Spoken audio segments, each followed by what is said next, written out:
The theme of Jesus' teaching today has to do with one of the difficult challenges of people, that is forgiveness. Being unforgiving person while being a beneficiary of God's goodness and mercy in the eyes of God is wickedness. The verdict of God regarding every person's behavior is actually decided by every person's behavior. Jesus said on so many occasions, "For with the measure you use, it will be measured back to you." The challenges of life that each person ends up facing are determined by each person's choices.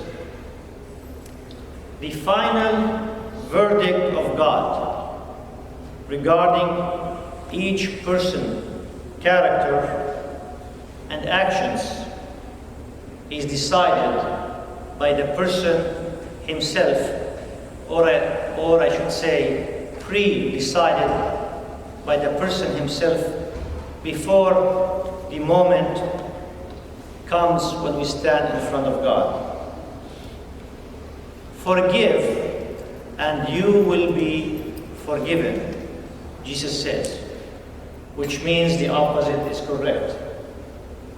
If you do not forgive, you are not forgiven. Often, the logistic, the practicalities of forgiveness become convoluted. Forgiving a person that had done harm to us is different and separate issue from having a relationship with the person. Forgiving a person that caused us pain and damage is not linked to staying in touch with that person, or ever seeing that person, or ever talking to that person. Forgiving a person that caused us pain and damage simply means praying for that person from far away and releasing the grudges that we hold within our heart or within our souls. The list of the people that did hurtful things to us can be very lengthy. Let's take a few examples. Classmates,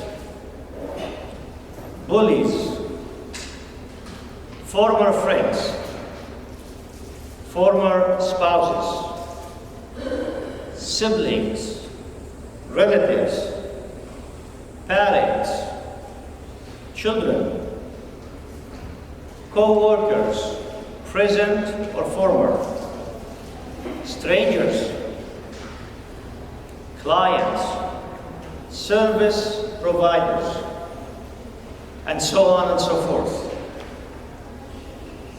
Many more people that existed part of our journey of life. It is possible that at one point or the other have caused us some hurt. And maybe these people that caused us hurt, we are right or justified in feeling the hurt that they caused us, but this could mean as well it was two-way street, and there was mutual hurt that was caused by us toward them. But we usually are focused only on our pain that someone caused to us without us focusing or thinking about the pain that we have caused in return. The Lord is making it clear that He expects His children to imitate Him, being merciful even as your Father is merciful.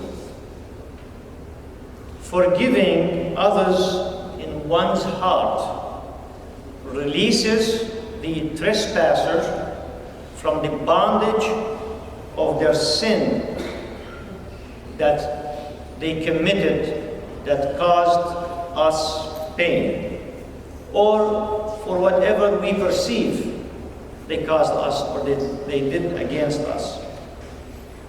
Ultimately, this release will lead to their healing after it had led to our own healing. Holding our forgiveness from harms done to us by others blocks a destructive energy, destructive charge, destructive emotions within our hearts and within our souls. The feelings of hurt that we have is not something abstract. It has an entity. It's like a charge. It's like energy. It's an active work with entity within our souls. And when that is trapped within us, it causes pressure and it causes many more other consequences. Receiving mercy from God to let go of our sins and violations against God is conditional. The condition is to forgive others as we do and say in the Lord's Prayer, and forgive us our trespasses as we forgive those who trespass against us.